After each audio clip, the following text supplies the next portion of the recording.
안녕하세요. 닥터 꼬집입니다. 요새는 어떻게 보면은 성형외과나 아니면 심미치료에 대해서 관심 있으신 분들이 점점 늘어가고 있는 것 같아요.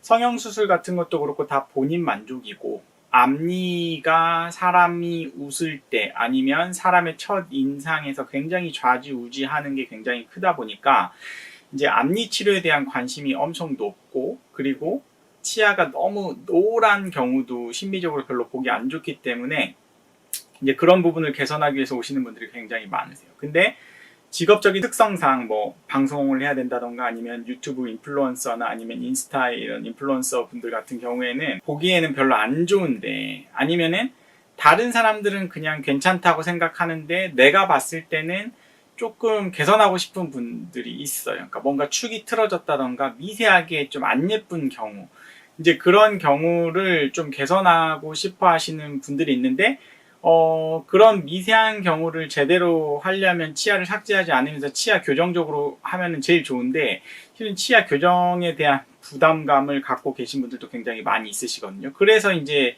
뭐 과거부터 이제 라미네이트나 이런 앞니 치료를 많이 했었는데, 이 환자분 같은 경우에도 약간 앞니에 대해서 미세하게 본인만 느끼는 그런 심미적인 불편감이 있었기 때문에 그 부분 개선 때문에 오신 분이신데 한번 해결한 케이스 보도록 하겠습니다. 네, 앞니 치아가 약간 삐뚤어졌는데 교정을 할 수 있는 상황은 아니시고 그냥 빠르게 좋은 결과를 얻고 싶은데 다른 치료 방법이 없을까요? 라고 이제 상의를 하러 오셨어요. 앞니가 이 정도면 실은 뭐 별로 뭐 치아 교정을 한다거나 그럴 필요가 없어요. 치아 교정도 실은 필요가 없고 뭐 살아가는데 지장은 없죠. 하지만 자세하게 들여다보면은 이 치아 첫 번째 치아 이 두 개가 약간 대칭성이 떨어지는 건 맞아요. 대칭성이 좀 떨어지는 건 맞기는 해요. 굳이 이제 심미적인 관점에서 보면 이 치아가 조금 더 스퀘어한 느낌이 있죠. 뭔가 사각형 느낌이 있는 거고, 그리고 치아 축 자체가 이건 약간 얼굴 페이셜 미들라인에 약간 평행하다고 하면 이 치아는 약간 이렇게 틀어져 있어요. 오버해서 그리면 약간 이 축이 틀어져 있기 때문에 이 미묘한 느낌이 조금 다른 거죠. 그리고 중요한 거는 이 첫 번째 치아랑 두 번째 치아의 이 관계도 이 두 번째 치아 부분이 이 두 번째 치아에 비해서 상당히 잇몸 쪽에 위치해 있다 보니까 첫 번째, 두 번째 치아 사이의 이 레벨도 상당히 많이 차이가 있는 거예요. 여기가 한 1mm 정도 차이가 있다고 하면 이 사이 길이가 여기는 한 2mm 정도 차이가 있는 거예요. 그래서 이런 미세한 본인의 뭔가 불만족이 있는 거죠. 불만족. 그래서 시간적인 여력이 있다고 하면은 치아 교정을 하면 제일 좋을 텐데, 일단은 교정은 못 하겠대요. 그래서 교정은 배제하기로 해서 제가 그러면은 치아 색깔이 만약에 뭐 연예인들이 하는 뭔가 하얀색 티나는 라미네이트를 원하세요? 아니면은 그냥 자연스러운 뭐 한지 모르는 뭔가 그런 자연스러운 느낌의 라미네이트를 원하세요? 라고 했더니 이 환자분이 좀 자연스러운 걸 원하는데 티 안 나는 거. 그래서 치아 삭제도 최소로 했지만 어쨌든 이 느낌을 변화시키기 위해서 요렇게 요 세 개만 라미네이트를 하기로 했어요. 왜냐면 이 두 번째가 너무 밑으로 쳐져 있었기 때문에 요 치아는 최대한 깎지 않고 요 세 개만 라미네이트를 해서 어떻게 보면은 좀 변화를 시켜 보기로 한 거죠. 색깔을 잘 선택을 해가지고 이제 라미네이트를 해서 어떻게 완성을 해드렸을까요? 자, 보시면은 치아의 좌우에 대칭성이 맞아졌죠. 그러니까 요 치아랑 요 치아랑, 그리고 이제 잇몸의 대칭성도 거의 맞아졌고, 그리고 요 두 번째 치아의 요 관계도 그냥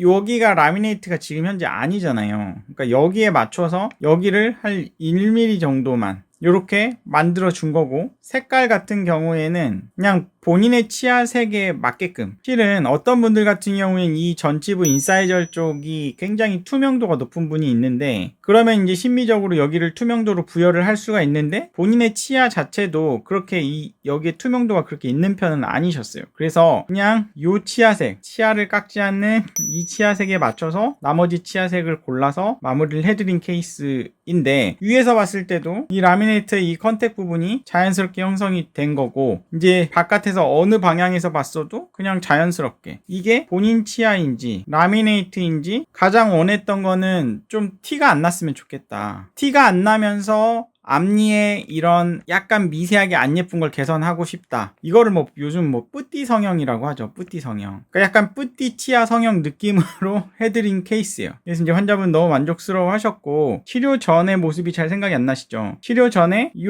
치아의 축이 이렇게 틀어져 있던 게 이제 축 자체가 이렇게 잡혔기 때문에 얼굴의 페이셜 미들라인에 잡혔고, 중요한 거는 중심축 자체가 아래쪽 중심축에서 약간 이렇게 지금 돼 있었단 말이에요. 그 중심축 자체도 거의 일치시켜서 맞춰 드렸단 말이에요, 위아래를. 그러니까 환자분은 이제 되게 만족스러운 거예요. 그래서 주변에서 좀 친한 사람들한테만 이야기했겠죠. 친한 가족분이나 친구들도 하고 싶다고 해가지고 소개시켜서 이제 와서 좀 하고 그랬던 분이신데, 그래서 치료 전에 이랬던 게 치료 후에는 이렇게 변화를 시켜서 좀 완성을 해드린 케이스입니다. 그래서 환자분들의 이런 뿌띠 성형 같은 경우에는 본인의 만족을 위해서 치료를 하는데, 치아에도 특히 앞니에는 심미적으로 보이는 부분이기 때문에 이런 거를 본인이 요구하는 바를 맞추기 위해서 치과에서 될 수 있는 범위가 있고 안 될 수 있는 범위가 있는데, 그거를 잘 주치의 선생님이랑 타협해서 하신다고 하시면 뭐 좋은 결과를 얻을 수 있을 거라고 생각합니다. 이 영상이 도움이 되셨다고 하시면 닥터고집 치과 DM 좋아요, 구독 꼭 요청드리고요. 댓글에 질문사항을 남겨주시면 저희가 마이덴TV로 답변해드립니다. 마이덴TV도 좋아요, 구독 꼭 요청드립니다. 감사합니다.